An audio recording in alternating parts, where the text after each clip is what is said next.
ว่าถามจับเจือมักบ่สาวน้อยเอาเว้าจับเจือว่าความจริงเลยคันมักแล้วกูก็สิได้ยากูก็สิบ่ได้ยุ่งนำมักบ่ก็บ่มากก็ธรรมดาบ่มักให้ได้บ่ได้บ่ได้คิดมักเว้าเลยบ่หรือว่าคิดอยู่เดี๋ยวให้ขึ้นมันก็ขึ้นนั่นแหละจักเปอร์เซ็นต์เอาก็ไปบ่เอาซะกะคิดมักหั่นนะจักเปอร์เซ็นต์คิดมักให้จักเปอร์เซ็นต์คันบ่มักจังลงลายเอาผักสะแงงให้เขาเอานับเอาแต่ขีด10เอาแต่1ฮอด10นี่จักเปอร์เซ็นต์เอาอันเรื่องมักสิมันก็เป็น100พอแล้วโอ้มันก็เต็ม100บ่แม่นว่าบ่มักแน่มักแน่บ่มักแน่ถือว่ามัก100เลยว่าดังนั้นซะแบบเอาเรื่องมักมันก็มักอยู่แล้วมาเขาตีเขาบ่มักเฮาฮู้แล้วว่าเขาบ่มักคันว่าเขาบ่มักเฮาเว้าเรื่องว่าอันนั้นมักเขานี่นะหมด100เลยเนาะเฮาสิมันก็มักอยู่แล้วเฮานะเอามักนี่เวลาน่ะหาหน่อไม้หาหยังมาให้เขานี่คือความรู้สึกว่าได้เวลาเขาสั่งให้หาหน่อไม้มาให้เอาให้น้ำใจก็ย้อนความหักความมักนี่แหล้วเนาะตามมึงเถื่อผัดเขาผู้เอาอันนั้นผัดมึงเถื่อผัดเขามีตอบแทนก็มีเอาเพียงตอบแทนเหล้าขาวมึงเถื่อผัดหรือว่าว่ะหอมก้นเต้นเขาเห็นเท่านี้ผัดมึงเถื่อเขาให้อันนี้อันนั้นนะให้ยังเอาโอ้มันว่าบ่ได้ว่าให้ยังไปซื้อแตงผัดนึงเพื่อผัดก็ตื้มให้วางพลตัวนั้นก็เดียวว่าให้หอบแก้มบ่แม่นเนาะแม่นแหละโยคันใดตัวนั้นสิมันก็แต่งก็บ่เอาแล้วเนาะแสดงว่าแสดงว่ามักเต็ม100แต่ว่าบ่คล้องได้เนาะมักสาวน้อยน่ะนะสมมุติว่ามักเต็ม100มันสมมุติว่ามันเอาผัวได้มันอิงตามนะอิงตามเขาอันนั้นเขาเอาแกงเอานั่นให้ก็ดีใจละบัดเอาขนมให้ตัวกินตัวเอาในบ้านนี่เอามีภายในมักภายในบ้านนี่เอานอกจากสาวน้อยร้อยลีลาเอามักก็จะมันกันได้มากอยู่แล้วมาเป็นไปบ่ได้ก็ย่าให้เว้านึ่งนี่สาวน้อยร้อยลีลานี่2ไผสาวเมง2มันก็อาดนั่นแหละมัน2แล้วสาวอาด3แล้วบ่มี2คนนี่ในบ้านนี่เนาะในบ้าน2คนนะบักเขาซ่าอยู่หั่นเด้ซะอันนั้นนี่ซะสาวเมงนี่ซะก็แม่เสี่ยวนะบ่ได้มักไปลิ้นซื่อไปชื่อได้ก็เดี๋ยวไปมักไม่เสี่ยวนั่นบ่แม่นเนาะยานว่าไอ้ดอกยังฮู้ไม่เสี่ยวแสดงว่านี่เอาฟังสิเว้าสาวน้อยร้อยลีลากับสาวอาดนี่แม่นไผมักไผแห้งกว่าหมู่เอ้าเดี๋ยวมันก็ตัวเนื้อพี่แล้วสาวน้อยร้อยลีลาพี่ถือว่าแห้งกว่าหมู่สาวอาดเป็นลูกไผบัดสาวอาดนั่นลูกแต่นั่นเด้ลูกแต่เอาเดี๋ยวมันเอาผัวยังน้องผัวนั้นอันอีอ้นนั้นในได้ก็ห้องป้าอ้นหรอวะว่าว่ะน้องป้าอ้นหรอวะเขาว่ามักน้องสาวเขาก็ห้องป้านี่ว่าอ้นไม่แม่นแนวเบาคืออันนี้คือเดียวเอิ้นเขาแหวงเอิ้นลุงแหวงหรอวะมันก็เกิดเลยแหละดีเด้สาเอาดีแล้วมันก็เปลี่ยนแล้วมันเอาไว้ได้จึงเปลี่ยนถ้าสมมุติมันเอากูมึงเทียนได้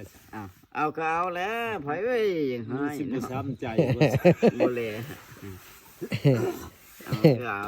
เดี๋ยวมาช้ำใจแล้วเอาพาไปไล่ฟันกูคือไม้ไผ่อย่างสิบ่ได้บ่เกี่ยวได้อันนี้นะเขาจะได้ไผเขาก็เอาได้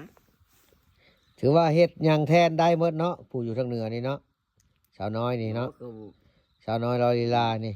เฮ็ดแทนทุกอย่างได้บ่ บ่ทุกอย่าง หมดทุกอย่างอีกหาว่าลอยว่ามักลอย มักสิมักกันแหล้วฮะเฮ็ดมันก็บ่ทุกอย่างดอก ตายแทนได้บ่ ตายก็บ่ได้ แต่เทศบ่ได้อีก โอ้ถือว่ายังบ่ร้อยแล้วยังบ่ร้อย ก็หากับ80ซะตายแทนบ่ได้ละ80 จักเครื่องจักของก็บ่ได้ดอก ยังตายแทนบ่ได้แล้วก็ยังสักเครื่องสักของให้บ่ได้ กันสิคันกันมัก เออ ส่งสลิปเพิ่นก็ยังซักกัน แล้วแต่ได้แล้วแต่เขาอยากได้ได้ เออ เขาจะเอาไปก็เอาได้ เออ เกี่ยวได้นี่ล่ะ โอ้ เฮ็ดได้คือคิดแบบนั้นซะ อ้าวคนจะคิด คิดมักซื่อๆเนาะ เกี่ยวก็เอาก็เอา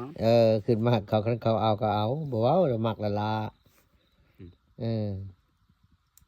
แต่ละมื้อแหละ นี่ แต่ละมื้อนั่นล่ะสาวน้อยลอยลีลาบ่ได้สร้างให้หาหยังให้ไปให้กินบ่ บ่ไปสั่งก็ให้อีกตาม อืม ดอก อี จะ ก โก ตาม บ จึงให้อันนี้ มันว่ามันมักดอกจะโกบสั่งมึงเท่าใดเทื่อแล้วก็บ่ได้จักเทื่อ บ่ไปมักอันไปว่าอันดอกจะกบเอากกมานั้นน่ะก็ยังบ่ได้ไปเอา เอามาเฮ็ดไปหยังกกมันกูเดียวว่าดอกมันเพิ่น ก็กูเดียวมาปลูก เอากกดอกจะโกกมาปลูก อืม สั่งคนเอากกมาพุ่นเนาะบ่ได้ว่าแต่ดอก เออ มันมักอยู่ใน เอ ห้อง อ เนาะ เออปล่อยแล้วก็ปั้วรู้ละ พวกแล้วเขาเย็นให้กินบ่ปะ แม่นพะบักเบี้ยวบ่เย็นอันเหล้ากะเย็นเบียร์กายมึงนะ เออก็เบี้ยนั่นแหละ สี่รอบเนาะ จักรอบมันเย็นกาย โอ้รอบที่สี่รอบมันที่ห้ากะปั้วรู้แล้วบัดนี้ อืม ขึ้นขนาดเลยเนาะ เออ คือบ่บอกเขาว่า อย่าเย็นกายเฮาหลายแม่เย็นให้เฮากินแหน่ เฮ็ดอะไรเดี๋ยวเขาเย็นกาย อ่า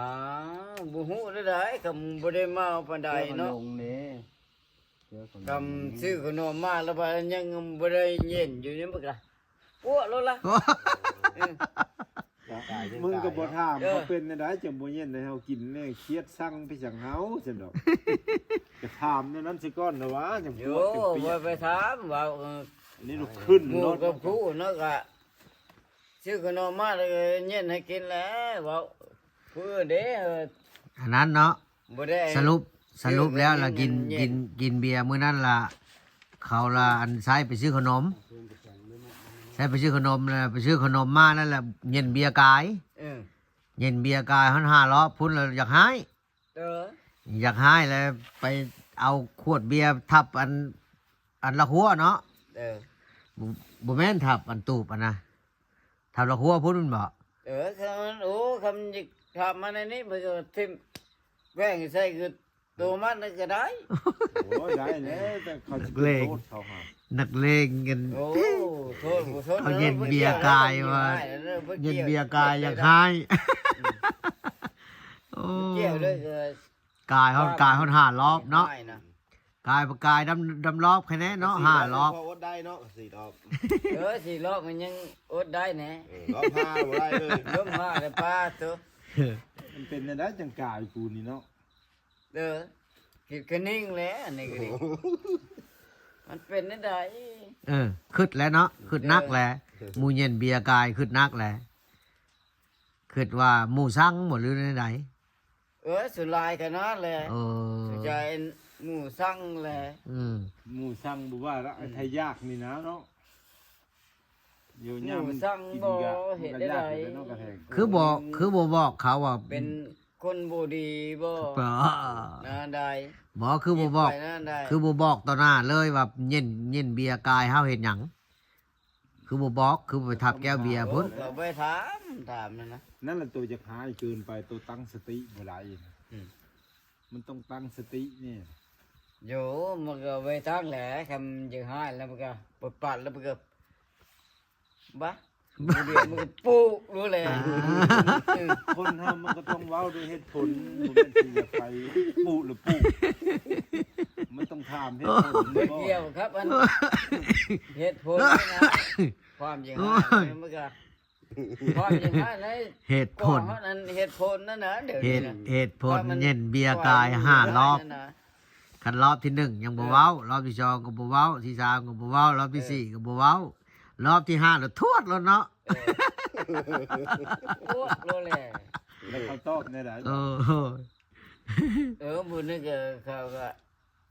กูยอมแล้วว่ะยอมพี่ยอมแม่นแล้วว่ะ ล้มบัดนี่เนาะ ก็แล้วว่ะ โอ้จนมันไปอ่อนไปยอมเนาะ อันนี้คือเก่าเนาะ ทีเดียวว่าสู้คันห้ามาให้กูเดี๋ยวนี้มา มือนี่มันไปเฮ็ดได้ของมือเอง เกือบสิบ่ได้แต่งกันหาไปยอมเนาะ มือมันไปเฮ็ดเลยเดี๋ยวนี้ โอ้ยจ้ะ ได้แล้ว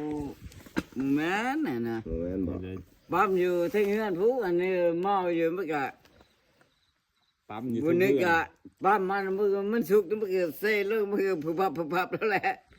เฮ็ดกินก็พวกกระได มันก็มันไกลเด้จ้ะ เหตุผลที่ว่าเขายันลงคันไดนั่นเด้เหตุเป็นไดน่ะบ่ให้ฟังห แม่ มู นยัน เห็นได ขึ้นไปแล้วขึ้นไปแอนไปเล็กๆน้อยๆอยากปั๊มมัน อืม อยากปั๊มมันแล้วมันเลยสุกเลยอันนี้เลยเมาแน่แล้วมันก็สุกน้อยเดียวมันก็ปลาทั้งมันแล้ว กินหัวกระไดเลย มัน เอา กลุกกุกกักกลุกกุกกัก มันก็เป็นคำเป็นงานเป็นแล้ว ป่านโยนเป่าเข้าลงไปเลย เอาตัววันนี้เรื่องตัวนั้น เรื่องตัวที่ว่าเข้าเครื่องเดียวนี่เด้เหตุผลมันทำอิดน่ะ อยู่ใส่อีกบ่ได้เข้า เข้าเครื่องเดียวนี่แหละไหน เข้าข้างแน่นี่แหละเข้าไปในมุ้งนี่แหละ ๆ เข้าไปเจือนี่แหละ บัดเว้าความเดียวไปเว้าเข้าเครื่องเดียว แม่นพี่ชังเขา เข้าไปมุ้งครึ่งเดียว อันเท่าแก่อันเท่าแก่ก็จนโหจ้ากแล้วเนาะเอาเข้าเครื่องเดียว ครึ่ง ว่า เดี เข้า ยวในพรน่ะ เข้าไปปั๊มเขาก็คือว่า อันแทงเข้าเครื่องเดียวเนาะ นั้น ที่แท้ละเข้าบุ้งเครื่องเดียวว่าเว้าบ่หมด ท่านว่ามันน้ อืม ำแบบกูว่าซ้ายนะ โอ้เขาถามเข้าไปเฮ็ดหยังผิดบ่ เรื่องราวมันละอันน่ะไปเข้ามุ้งเขาเครื่องนึง แล้วเขาละเอิ้นขึ้นนั่นเนาะเฮือนในบ้านละเว้าเดียวเนาะแล้ววันนี้ละเขาละถามว่าเป็นอะไรคือเขาคือไปจากปั๊มเขาบอกโอ้เขาเครื่องเดียวนึงบอกเขาเอาเว้นบอก ข้าวมุ้งอย่าว่าอ่อนข้าวมุ้งครึ่งเดียวนะ โมเมนต์แทงเขาเครื่องนึงเนาะ บ่แม่น บ่ทันได้ซูนซ้ำบ่ โอ้สู้นี่มันก็สู้แหละก็ไปสิว่าเนาะตอนนั้น เขาเพิ่งหนึ่งแล้วเนาะ เฮ็ดให้เขาจะหูมือ ในท่านี่ไปแล้ว เขานอนรับบ่ ยังมันก็ไปนอน ยังไม่นอนรับ เราไปเปิดมุ้งเขาเปิดเข้า เปิดเข้านอนจับเจือมันก็ห่มผ้าจนเท่าไรเพื่อนกลัวมืด ยามนี้บ่ยามหนาวนี่บ่ บ่แม่นเลยยามฮ้อน ยามร้อนนี่จะมุมบ้านเลยเพิ่น ก็ห่มผ้าเลยก็ ยันโจร กลางคืนเนาะมันก็อันผู้นี้ไปผู้นั้นไปมันก็หูเนาะมันก็กลัวมืด ถือว่าประวัติตัวนี้บ่ธรรมดา โอ้ประวัติเข้าเครื่องนึงก็มีประวัติง่ายลงคันไดก็มี มันมีจากประวัติเดี๋ยวนี้ มันเป็นหยังมีแต่มักปั๊มคนใช่หัวกระไดทั้งบ้านคนโพทั้งนาเดนก็มักปั๊มผู้สาวใช่หัวกระไดนี่กูฆ่าอยู่จังเนี่ยล่ะทั้งเฮือนทั้งซ่าน